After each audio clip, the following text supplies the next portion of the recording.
Olá, estamos começando mais um Entre Aspas, que esse ano vem uma nova versão, na versão digital, né? Adaptamos o nosso estúdio aqui para a redação da TV, com todos os protocolos de segurança, trazendo nossos convidados para um outro espaço protegido, para que nós sigamos aí os protocolos de segurança da Covid-19. E é claro, abrimos o nosso Entre Aspas digital esse ano falando sobre vacinação. Afinal, isso tem sido o nosso tema maior do nosso dia a dia, nossa expectativa, então, de tentarmos aí retomar a nossa vida, né? Pós-pandemia, se isso for possível. E para esclarecer dúvidas, perguntas, né, fake news inclusive, nós convidamos o Dr. Gilson Freitas da Silva, que é infectologista e professor aqui do curso de Medicina da Universidade de Ribeirão Preto. Doutor Gilson, muito obrigada pela sua presença aqui no Entre Aspas, né? A gente tem feito tantas perguntas, né, aos seus alunos, à nossa comunidade interna e também à nossa comunidade externa, que aí nós combinamos essa semana de fazer, então, Entre Aspas, exatamente para responder essas dúvidas, né, doutor? Então, muito obrigada aí por ter aceito o nosso convite. Bom dia, é um prazer poder contribuir. Doutor, e antes aí de começar, né, nós estamos fazendo a gravação desse programa, né, nós estamos aí em fevereiro, né, organizando aí, tentando reorganizar as nossas vidas, as aulas, né, a universidade e assim o comércio, e voltamos aí numa questão do vermelho, fechando o nosso comércio e no início da vacinação. E aí eu queria abrir então para a população que fez perguntas ao senhor, e eu queria já abrir aí a primeira pergunta aí da nossa população. Eu queria saber se eu posso ser infectado pelo coronavírus ao tomar a vacina. Ao tomar a vacina, não. Que todas as vacinas que estão disponíveis no mercado, elas ou usam o vírus morto, inativado, o vírus da Covid inativado, como é a Coronavac, ou usa partes do material genético deste vírus. Então, essa parte do material genético que está na vacina de RNA ou na vacina de DNA, vacina de RNA da Pfizer, por exemplo, a vacina de DNA é da Oxford, AstraZeneca e a vacina da Sputnik, também é desse estilo, é dessa metodologia. Eles possuem só uma partícula, um fragmento do segmento genético do vírus, que é incapaz de produzir qualquer doença, porque é apenas uma partícula, não é o vírus inteiro. Para produzir doença, eu preciso do vírus todo e ele estar vivo, não inativado, não morto. Então, com a vacina, não é possível produzir doença. Então, essas fake news, né? Então a gente pode dizer por aí, né, que a vacina seria capaz de mudar a genética das pessoas, isso é incorreto. É incorreto, porque a vacina, ela reproduz parcialmente o que o vírus faria, né? Então, o vírus inativado, ele induz um estímulo para o nosso corpo, o nosso sistema imune, produzir vários anticorpos contra ele. Esse vírus que não é mais capaz de produzir a doença, mas ele é capaz de induzir a resposta imune. É o princípio da vacina Coronavac.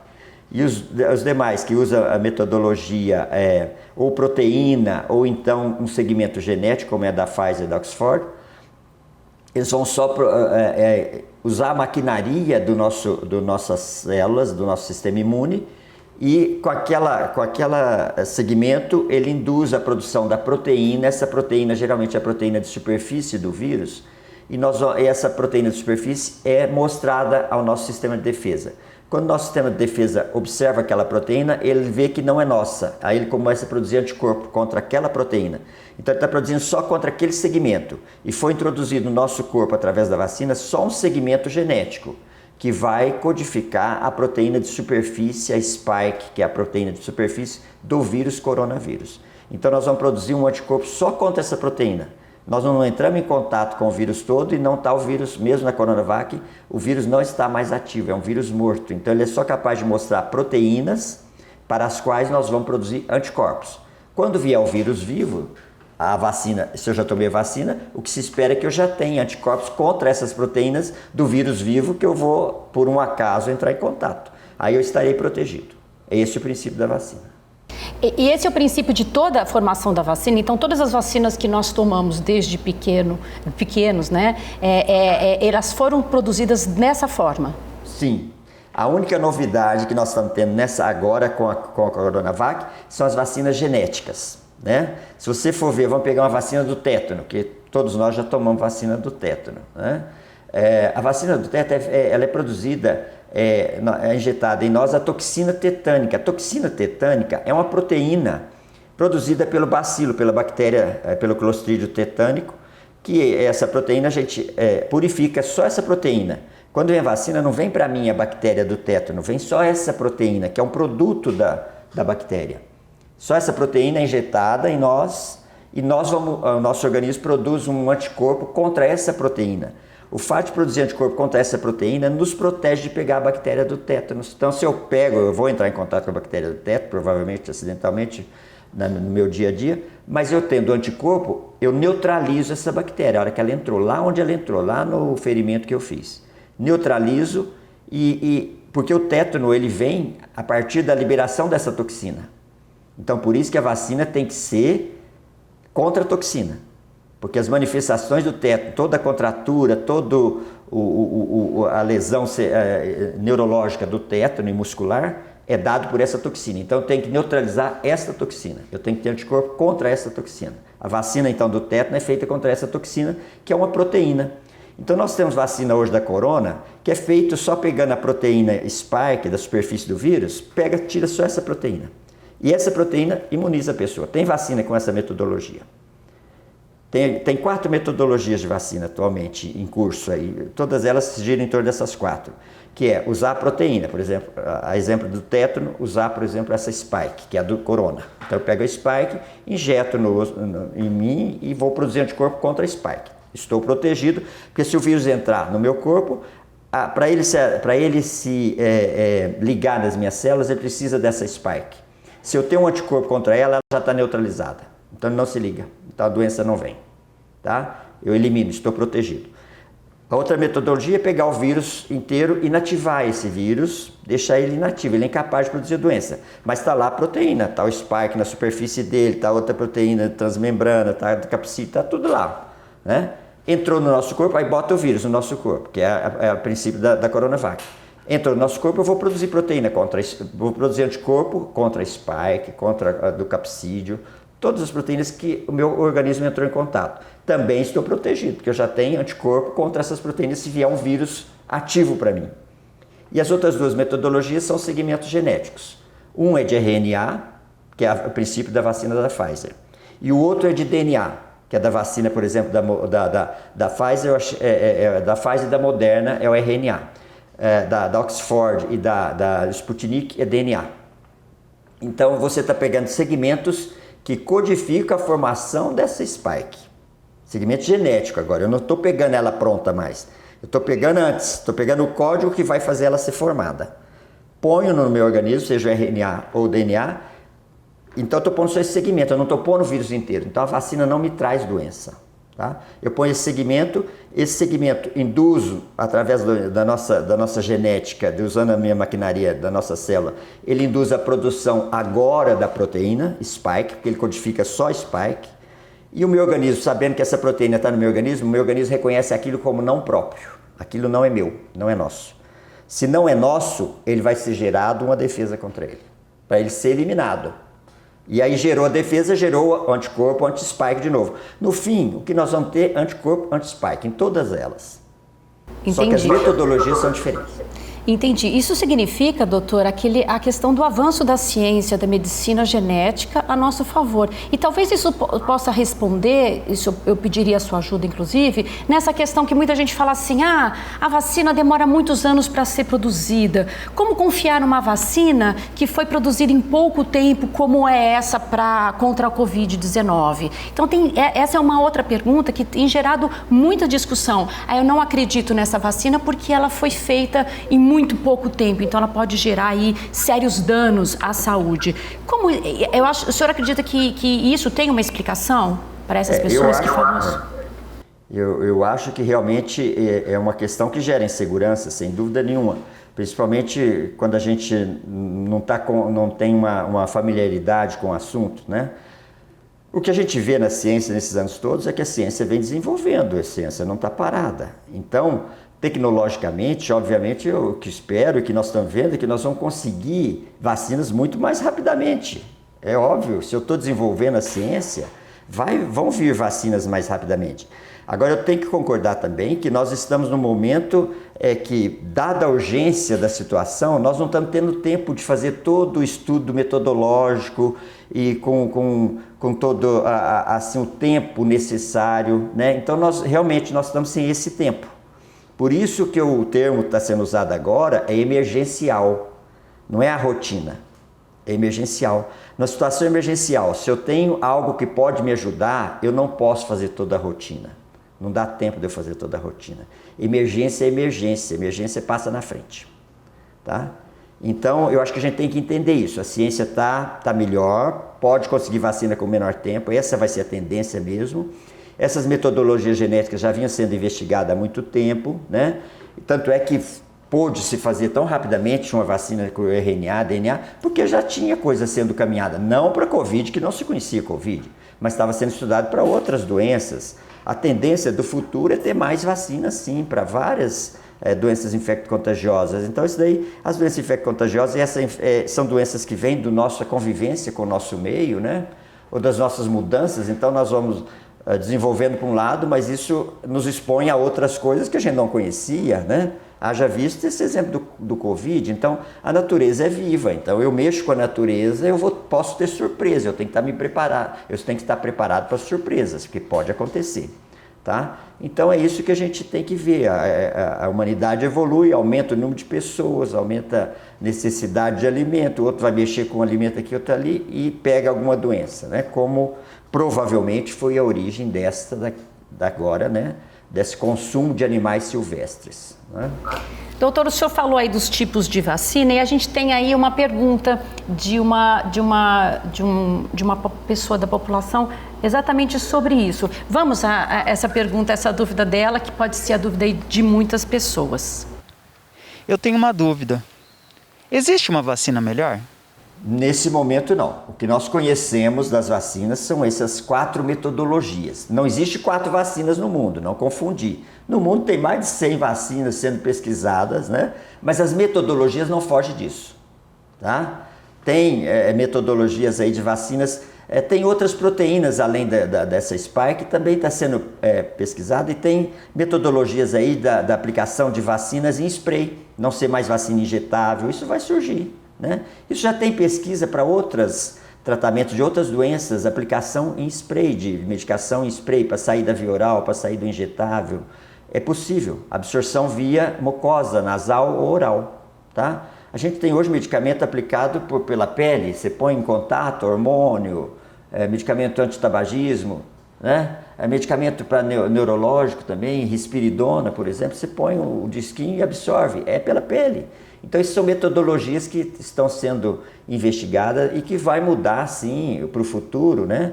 Nós temos aí a nanotecnologia, então vai mudar muita coisa para o futuro, né? A genética vai mudar muito, né? Então, tem tratamentos dentro da genética que são esses segmentos, colocar segmentos para estimular o organismo só naquilo que você quer, não botar nenhum micro-organismo inteiro para estimular, não. Né? Só se for um micro-organismo totalmente morto, inativo. Uhum. E nessas diferenças de vacinas, né? Por exemplo, nós estamos aqui no país hoje, nós temos duas, né? De duas procedências, né? É a Coronavac e a Oxford, né? Eu posso, na hora da minha vacinação, tomar a primeira dose, porque as duas são de 2 doses. Existem vacinas que são uma dose só, eu acho que é a Sputnik, é isso, né, doutor? Me corrija. A Sputnik pelo menos está se falando de uma dose. Está se falando que é uma dose só, que ela chega a uma eficiência boa. Tudo aquilo tem que considerar o tempo, é o que você falou. Nós não sabemos tudo ainda. Isso. Então, por exemplo, eu vou fazer minha primeira dose, pensando nessas de 2 doses, eu faço com a Coronavac, eu posso fazer a segunda dose com a Oxford, uma outra?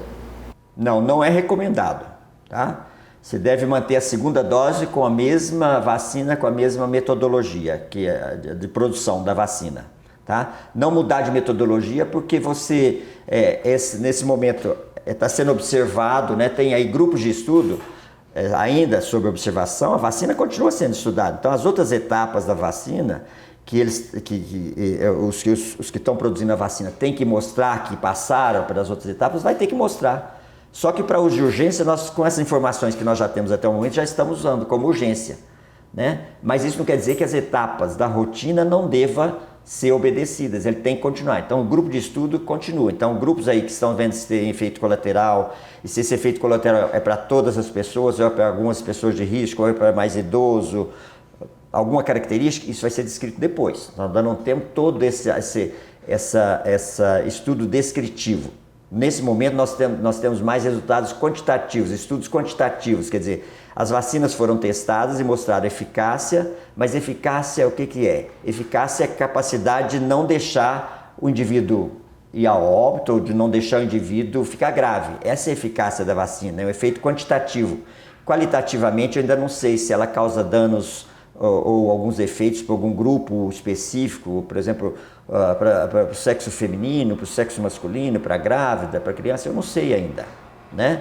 Então, o melhor para não ter muitas variáveis, o correto é ficar com a mesma vacina, até mesmo para poder ter uma análise da vacina. Então, não fazer uma segunda dose diferente, mesmo porque o serviço de saúde está orientado a não fazer isso. Quer dizer, o indivíduo, se conseguir isso, só se for numa clínica particular, mas no momento, clínica particular não tem a vacina ainda. Mas não é indicado fazer isso, não. Entendi. Tem algumas pessoas que têm algumas alergias. Falou-se também que a Oxford não era boa para idosos, né? Seria interessante que a pessoa que tivesse essas dúvidas, ela procurasse um médico, assim. A pessoa que tem alguma alergia específica não pode tomar a vacina? Existe alguma contraindicação, assim, bem específica, doutor? O que tem sido visto até agora, que na vacina da Pfizer, houve alguns casos de manifestação alérgica.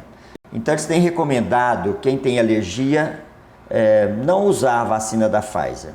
Ou se usar, porque você não pode fazer, por exemplo, antialérgico se você for dar vacina.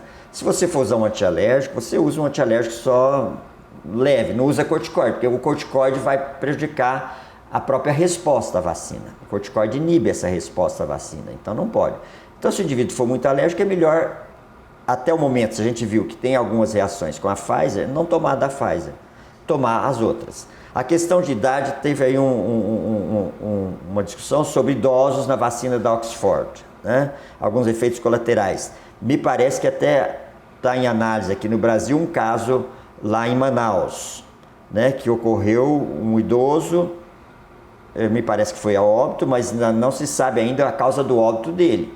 Assim como aquele caso da Coronavac aqui em São Paulo também, que falaram que era da vacina, e foi ver, não era da vacina, né? Então isso tem que analisar, não pode ser assim, tomou vacina, morreu. Não, né?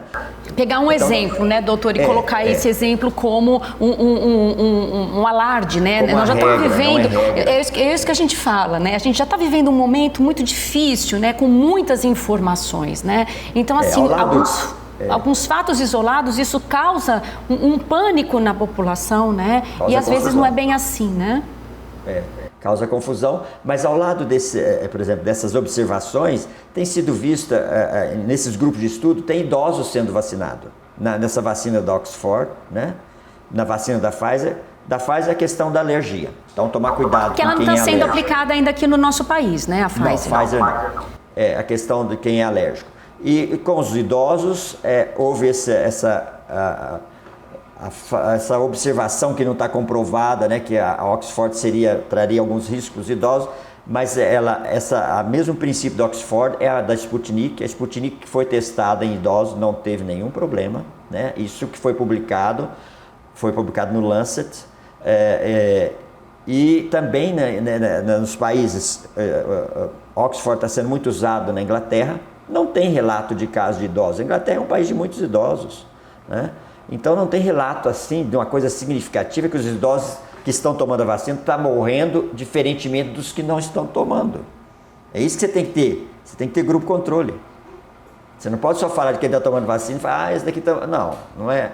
Você tem que ter um grupo controle para dizer. Aí é um grupo de estudo, não é a população inteira, é um grupo selecionado, né? Aí quem vê isso é o laboratório. Uhum. E essa outra questão que também tem sido muito rebatida logo que a Coronavac chegou, que era a questão do percentual de eficácia da vacina, né? Então, a Oxford tem um percentual diferente da Coronavac, e aí tem gente que fala, eu prefiro tomar a Oxford porque o percentual de eficácia dela é maior que da Coronavac, que é o tal de 50,38%, que bateu muito a mídia e as pessoas aí propagaram muitas informações. Para que eu vou tomar essa vacina, se ela só tem 50% de chance, né? Como explicar isso para a população, para que ela entenda, doutora, assim, didaticamente sobre esse percentual, que é um percentual já dentro de vacinas de uma forma geral, não é? A vacina nessa primeira fase, que ela tem que medir eficácia, já a terceira fase é estudo populacional, mas ela vai medir nesse início do estudo populacional que ela vai medir eficácia. Então ela vai medir quanto daquela população presente naquele estudo, quanto que ela protegeu, não deixou adoecer ou não deixou ficar grave. Então, quando você fala 90%, essa vacina aqui não deixou adoecer ou não ficou grave, 90% da população que tomou ela no estudo. A Coronavac, por exemplo, foi 50% aqui, mas foi 98%. A mesma Coronavac testada na Turquia, com o estudo da Turquia, foi 98% de eficácia. Testada no Brasil, é outra população. Testada no Brasil foi 50,8%, 50,2%, alguma coisa assim. Mas o que está padronizado, qualquer vacina que mostrar mais de 50% de eficácia é uma vacina que pode gerar muita imunogenicidade. Porque uma coisa é eficácia é quantitativa, quer dizer, ela protegeu, não deixou adoecer, né? No caso do Brasil, 100% dos que tomaram a vacina não foram para a UTI. E 78% não ficaram graves, né? Na Coronavac. Nessas outras, a gente vê, por exemplo, vamos pegar essa da Sputnik, 91,4% não ficaram graves, não adoeceram, né? Então, uma eficácia muito boa. Agora você tem que medir isso daí, você fala, eu vou tomar então Sputnik, não vou tomar a Coronavac, eu vou tomar Oxford, não vou tomar a Coronavac. Tem muita gente falando isso, inclusive, eu não vou tomar uma porque essa é melhor que a outra, né? É melhor, protege mais, quer dizer, ainda não, porque o estudo de proteção mesmo, de saber se você está gerando anticorpo, se esses anticorpos são anticorpos duradouros, que vão te proteger muito tempo ou não, isso vai aparecer depois, né? Então nós ainda não temos para dizer, olha, diferenciar essas vacinas ainda nesse momento. Nesse momento eu vou pela eficácia. Eficácia mostrou mais de 50% de eficácia, está útil. Se mostrou 90%, isso daí depois vai variar, porque mesmo sendo eficaz, mas pode ser que ela foi eficaz naquele momento que você está estudando ainda, que é um espaço de tempo curto, né? E você tem que observar mais e ver se gerou anticorpo, que tipo de anticorpo gerou e quanto tempo esse anticorpo vai durar, que é a imunogenicidade. Se é uma vacina bastante imunogênica ou não. Nesse momento, a curto prazo, eficaz. Há diferença de eficácia. A longo prazo, vamos ver. Tá certo. Doutor, a gente tem mais uma pergunta aqui, né, da população. Vamos lá, então? A minha dúvida é, quem já teve Covid deve ser vacinado? Deve. Tá? Por quê? Porque nós estamos vendo, nesse período aí de 1 ano e 1 ano e 2 meses já da pandemia, né? Nós estamos vendo que pessoas que já tiveram a infecção se reinfectam, né? Se reinfectam e o vírus também, ele está mudando constantemente, ele é um vírus muito mutável, né? Esses vírus, ele é um vírus RNA, então o material genético dele é de RNA. Todos os vírus RNA são mais mutáveis, eles mudam mais do que um vírus DNA. Existe vírus DNA e vírus RNA, material genético. Então, esses que têm seu material genético como RNA, eles são mais instáveis, eles mudam muito, tá? Então, esse é um deles. O vírus HIV é um deles, o vírus da hepatite C é outro, esse é corona é outro, tudo é RNA. Não são o mesmo tipo de vírus, não são da mesma família, mas todos eles têm como material genético RNA. Todos eles mudam muito. Tanto é que nós não temos vacina para hepatite C, nós não temos vacina ainda para HIV, mas nós já estamos tendo vacina para Covid, que é um vírus RNA. Então é possível vacina para os outros também, é questão de tempo. Mas voltando ao Covid. Então, uma vez que a pessoa já teve, ela pode reinfectar. Então, está mostrando para a gente que a defesa que a infecção gera não é duradoura. Então, se não é duradoura, isso não impede ele de tomar uma vacina agora, mesmo que ele tenha tido o vírus antes. Porque eu não sei se a defesa da doença, da infecção que ele teve, vai durar. E se ele tomar a vacina agora, essa vacina pode significar, nesse momento, a segunda dose dele, não sei, ou um reforço, vai significar um reforço. No mínimo é um reforço. Então a quantidade de anticorpo dele que ele produziu com a doença, ele teve a doença, ele teve a infecção, está lá. Ele tomou a vacina, ela vai subir naquele momento. E ele está mais protegido ainda. E aí nós temos que ver a proteção, se essa proteção vai ser só para, por exemplo, ele teve o Covid, a proteção dele é só para aquela cepa de Covid ou protege para cepas mutantes? Isso que eu ia lhe perguntar, né? Porque agora tem essas novas variantes, né, do vírus. E aí, variante da África do Sul, variante de Manaus, variante do Reino Unido, da Inglaterra. Então, assim, tem várias, além do que não é uma só, né? O vírus é uma coisa muito mutante, né? O senhor já havia me explicado isso. E aí, né? Essa vacina foi feita para a variante que predominou, né? E será que ela vai ser eficaz para todas essas variantes, essas mutações do vírus? É uma resposta que a gente não tem ainda, ninguém respondeu isso até esse momento, né? Mesmo os expertos não responderam ainda. Nós vamos aguardar. Você poderia nos responder para acalmar, porque está todo mundo falando muito nisso agora. Mas o que a gente observa, isso a gente já tem exemplo, né? Você imagina, vamos pegar como exemplo a vacina do influenza, né? Nós tomamos da gripe, né? H1N1, né? Do H1N1, né? Então, do H1N1, mas tem a vacina sazonal também, que é H3N2, né, que tá na vacina hoje, H3N2, H1N1 também, né? São vacinas que todo ano elas têm que ser revistas, porque esses vírus mudam, é outro vírus RNA, que muda muito. Mas como é que é a estratégia? A estratégia está acompanhando os casos que tem influenza esse ano, se esses casos ficarem graves, nós vamos isolar o vírus desses casos graves, vamos sequenciar, ver se realmente é diferente do que a gente já conhece. Se é diferente do que já conhece, vai entrar na vacina do ano que vem. O que a gente está observando é muito precoce para falar isso, mas é a minha opinião pessoal. O que a gente está observando é que nós vamos ter essa tendência para o coronavírus também. Porque o coronavírus são vírus que já estão uma gripe, um sintoma gripal, uma síndrome gripal, até mesmo aguda grave, são causadas por vários vírus, por influenza, por coronavírus que já existia no nosso meio. Só que não era causado por esse corona atual, por esse coronavírus SARS-CoV-2. Nós já tivemos outros coronavírus, nós tivemos o SARS-CoV-1 em 2002, nós tivemos o SARS-CoV do MERS, que é do Oriente Médio, em 2012 até 2017, por aí. E agora o SARS-CoV-2, que é o coronavírus, que causa a doença chamada Covid. Mas a causa da Covid é o SARS-CoV-2. Tá? E esses vírus são muito mutantes, então o que a gente sabe é que vai ter que ter vacina. Se continuar nessa tendência, a vacina vai ter que ser constantemente atualizada, né? Mas isso não é novidade, nós já fazemos isso para outras vacinas, né?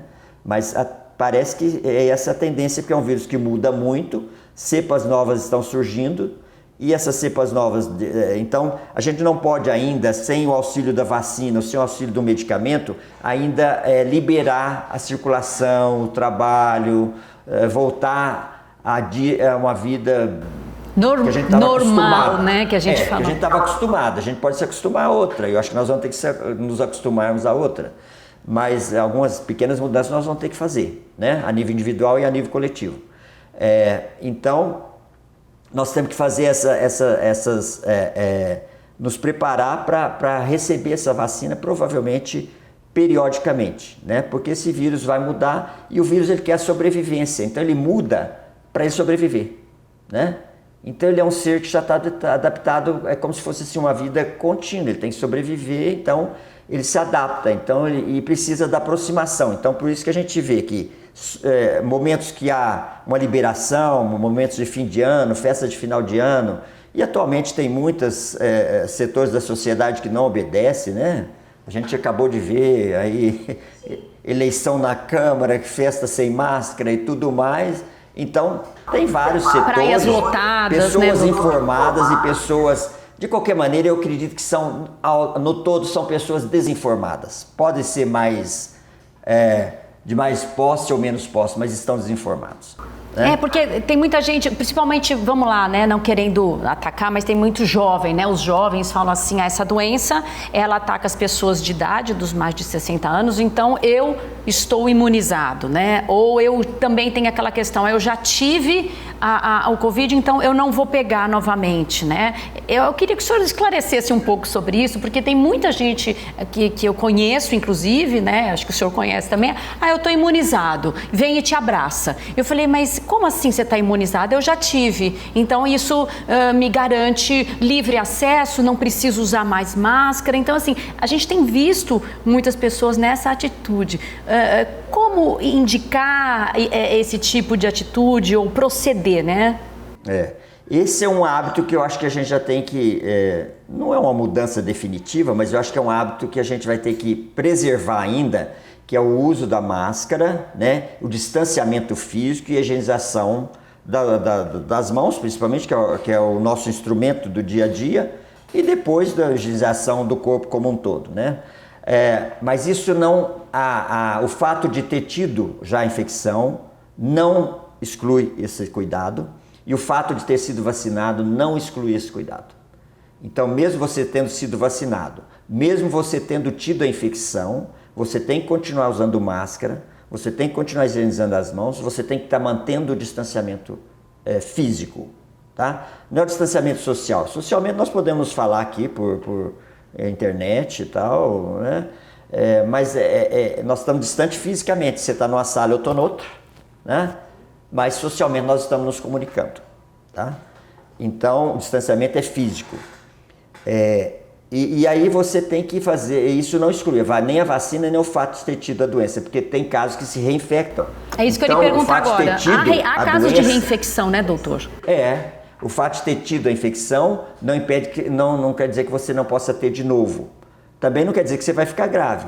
O que a gente tem visto desde o início dos casos que ficam mais graves são aqueles que já têm doenças prévias, aí não importa a idade, ou não tendo doença prévia, quem vai ficar mais grave são os extrema idade, 80 anos para cima, né? Esses são os maiores grupos de risco. Por que há reinfecção, doutor? Tem como explicar?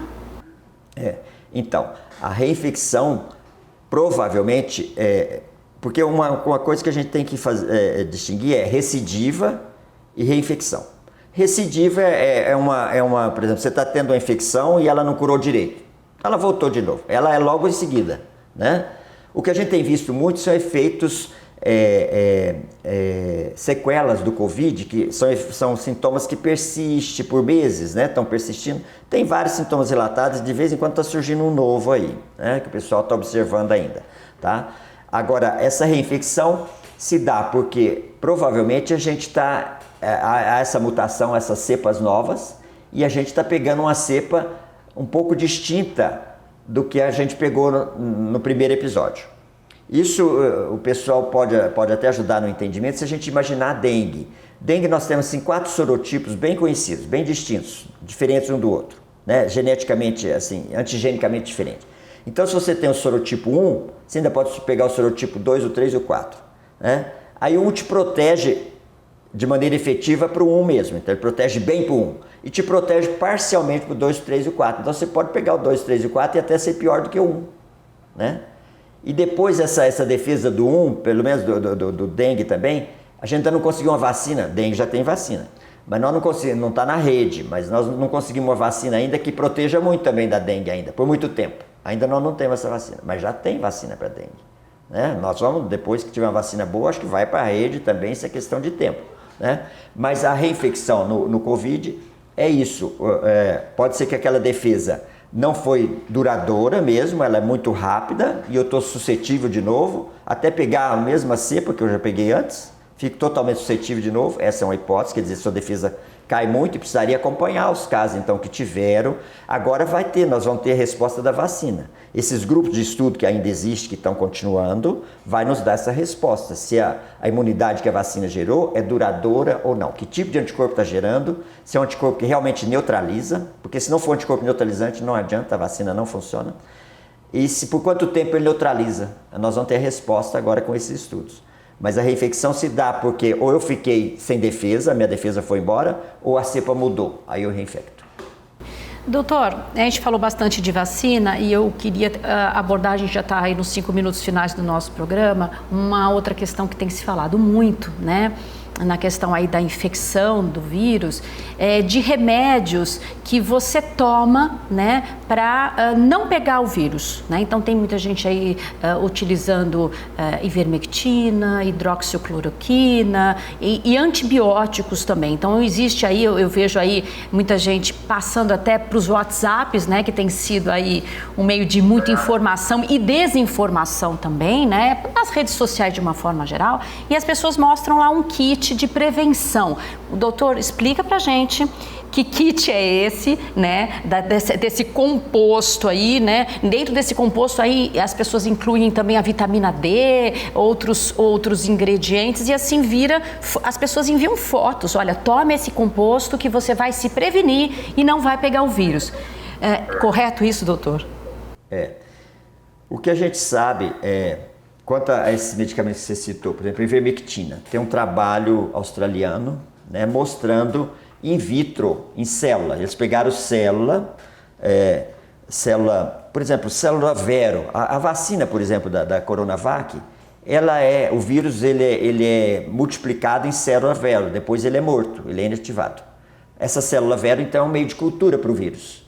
Então, os australianos pegou a célula vero, em cima dessa célula jogou o vírus, o SARS-CoV em diferentes concentrações, né? Infectar essas células com SARS-CoV, uma concentração única. Mas depois pegou ivermectina em diferentes concentrações e jogou sobre essa cultura de célula. E viu que a partir de uma certa concentração, a ivermectina acabava com o vírus ali. Mas é uma concentração que não dá para usar para o humano. Né? Não é indicado para usar para o humano. Então essa concentração que o pessoal tem usado é uma concentração que não pega o vírus in vitro, por exemplo. Né? O estudo não está de acordo com o estudo australiano, a concentração que está se usando em vivo. Tá? Então, qual seria essa concentração, doutor, que as pessoas estão usando? Aqui 200 microgramas. O estudo australiano mostra que é 500 microgramas. In vitro. Gente, quem está escutando, escute, não é por conta disso que você tem que tomar 500, né? Porque tem muita gente que vai escutar aqui, né, doutor? Vamos alertar, né? Vamos alertar. Não, eu tô tomando 200, não vai adiantar. O doutor falou lá que pode tomar 500 porque os australianos falaram, né? Porque é bem assim, né? Tem que tomar cuidado com as informações, né? Tem que ouvir a resposta inteira. Tem que ouvir a resposta inteira, gente. Isso foi in vitro, esses 500, né? Então, isso significa que lá deu resultado essa pesquisa e que as pessoas estão tomando e pode fazer mal? Daí gerou a informação que é para usar a ivermectina, que seria bom. Mas nessa dosagem não é o suficiente, não seria o suficiente. Então é um uso assim que eu vejo que todo esse uso de várias drogas que foram sugeridas é a falta de uma alternativa mesmo. Isso mostra que já não tem alternativa eficaz, né? Então, aí tem a hidroxicloroquina. Tão polêmica. A hidroxicloroquina, ela tem um efeito mostrado em estudo também no início da infecção. Se você souber que você está no início, é claro que você pode saber. Por exemplo, você está em contato com alguém, tem na sua família alguém que está diagnosticado positivo. Então você é um contactante, você começa com sintoma. Então nesse início, se você tomar hidroxicloroquina lá no início, você tem a capacidade, essa hidroxicloroquina pode impedir a endocitose, pode impedir a entrada do vírus dentro da nossa célula. Mas é no início. Agora, tem alguns riscos com a hidroxicloroquina. Quem tem arritmia cardíaca está contraindicado, ou quem pode ter, tem que fazer uma avaliação cardíaca para depois tomar, tá? Mas isso só no início. Então, tem algumas condutas que a gente pode tomar no início da infecção, por exemplo, a hidroxicloroquina nos primeiros 3, 5 dias de sintoma. Você pode tomar também no início o Remdesivir, que é um medicamento, um antiviral, né, que também teria alguma ação nesse início. E também o anticorpo autólogo, por exemplo, o anticorpo hiperimune, é uma pessoa que já teve o vírus, pega esse anticorpo dela e injeta na pessoa que está começando os sintomas. Ou tem esses anticorpos produzidos de maneira artificial em laboratório, que foi provavelmente o que eles usaram no Trump, para ele impedir que o vírus evoluísse. Eles bloquearam, já dando um anticorpo para ele, como se ele já tivesse produzido, mas não é dele, foi dado um anticorpo pronto. Tá? Monoclonal produzido em laboratório, monoclonal dirigido para a mesma proteína que eu falei da superfície, o spike. Aí bloqueia o vírus na entrada, esse é na entrada. Tá? Mas se o vírus entrou mesmo, vai começar um processo inflamatório, ele vai se multiplicar, vai começar dor de cabeça, dor no corpo, febre, e aí inflama o pulmão, e aí vem dessaturação, falta de ar, e aí pode evoluir até para uma insuficiência respiratória, que aí precisa do respirador. Né? Então, aí é uma outra fase. A fase inflamatória, nada disso funciona. Não adianta anticorpo, não adianta hidroxicloroquina, não adianta ivermectina. Antibiótico também não tem por que entrar com antibiótico no início, porque antibiótico é para bactéria. Então, azitromicina é um antibiótico que age na síntese proteica bacteriana. Tá? Ele não tem ação no vírus. Ele poderia proteger para uma infecção secundária, uma associação dessa pneumonia viral, associar agora com a bacteriana. Se você tem essa dúvida, se o indivíduo tem um problema pulmonar que justifique você usar um antibiótico, tudo bem. Você tem um racional, você tem uma razão para estar usando aquilo ali. Agora, se não tem razão, é o desconhecimento que levou ao uso de muitas coisas, né? É a falta de alternativa que levou ao uso de muitas coisas. E aí, nessa segunda fase, você tem que partir para anti-inflamatórios. Então, desde anti-inflamatórios que não são hormonais, até anti-inflamatórios que são hormonais, como o corticoide, que é o mais indicado aí nessa segunda fase. Né? E nessa segunda fase, tomar muito cuidado também com a trombose, que é um vírus que leva à trombose. Então, provavelmente você tem que entrar com algum medicamento que impeça a trombose, para não passar para a terceira fase, que é a fase grave, que entra em insuficiência respiratória e precisa aí de atendimento em UTI. Aí sim você vai estar lotando as UTIs, né? Que aí é um outro aspecto das vacinas também, que hoje já mostraram eficácia para não deixar lotar as UTIs, já está mostrando esse resultado. Né? A vacina de Oxford já está mostrando, Corona já mostrou também, Coronavac já mostrou, que diminui a ida para a UTI. Esse é um dos objetivos que nós queremos. Sim. Para não haver o colapso, né, doutor? Superlotadas, colapso. Exatamente como a gente está vivendo lá em Manaus e em alguns estados ali do norte. E Manaus foi um setor, Manaus, que usou muito ivermectina, usou muito no hidroxicloroquina, e o ministro que está aí atual foi lá, em vez de falar de coisas que funcionaram, foi lá para ver se estava usando hidroxicloroquina ou não, e orientar a hidroxicloroquina. Então isso é uma coisa assim que tem momentos da hidroxicloroquina, eu acredito, não sou totalmente contra, né? Mas lá no comecinho. Agora, hidroxicloroquina para tudo, como prevenção não, né? Eu tenho que distinguir em que momento eu estou. Eu acho que o Covid hoje mostra isso, nós temos que saber em que momento. Então nós temos que ter paciência. Diagnosticou Covid? Diagnosticou? Tá positivo? Tá, vamos te observar. Eu vou ver. Se você começar com isso, então eu vou atrás desses sintomas e te proteger, para não avançar. Mas eu não preciso começar com a receitinha com hidroxicloroquina, com ivermectina, com anita, com azitromicina. Não preciso, não é necessário, não é regra. Entendi. Doutor, nós já terminamos o nosso programa, né? E a gente falou de vacinação, Covid, né? Que tem sido aí a nossa pauta diária. A gente levanta, acorda e fala sobre isso, né? Tem como deixar uma mensagem aí para todos que estão nos assistindo? Sim.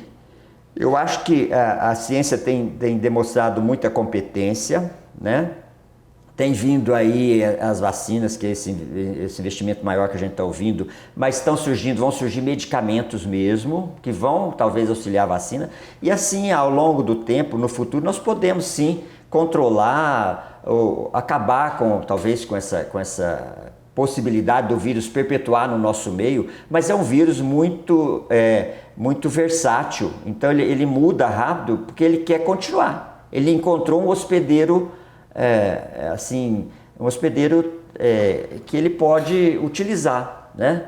Então ele não vai nos deixar assim espontaneamente, nós vamos ter que fazer alguma coisa para expulsá-lo também. E aí nesse sentido é o nosso comportamento, eu acho que é importantíssimo manter máscara, distanciamento, higiene, né?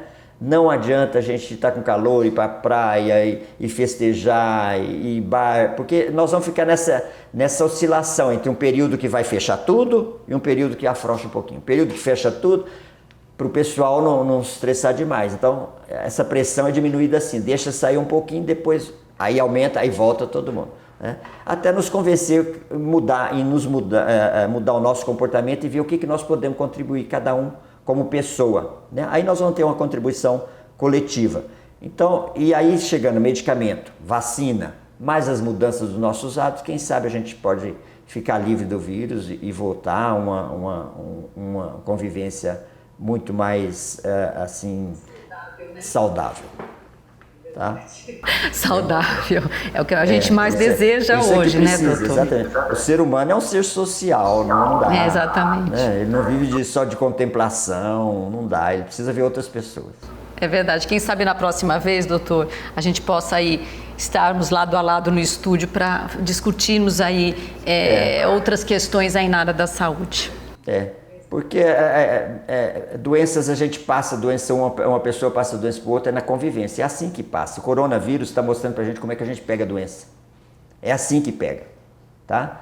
Só que ele está trazendo muito risco, então nós não podemos deixar. Exatamente. Tá? Então que os cuidados aí Tem continuem, cuidados, né? Está ao nosso alcance, né? Não é impossível isso. Exatamente. Doutor, muito obrigada e pela a sua colaboração. Eu acho que foi extremamente importante esse programa. Ele vai ficar aí gravado para a nossa comunidade, né, aqui da universidade e também para a comunidade como um todo. Acho que assim, foi muito esclarecedor. Muito obrigada aí por ter aceito o nosso convite e aí responder tantas perguntas e tantas dúvidas. Não, eu que agradeço, fico contente em poder contribuir e poder discutir. Então é bom a gente ter dúvidas e poder tá sabendo se a gente consegue esclarecer ou não, né? Até para a gente depois ir buscar esses esclarecimentos. É verdade. Tá, muito obrigada, viu, doutor? Por nada. Um bom dia. O Entre Aspas fica por aqui e até a próxima semana.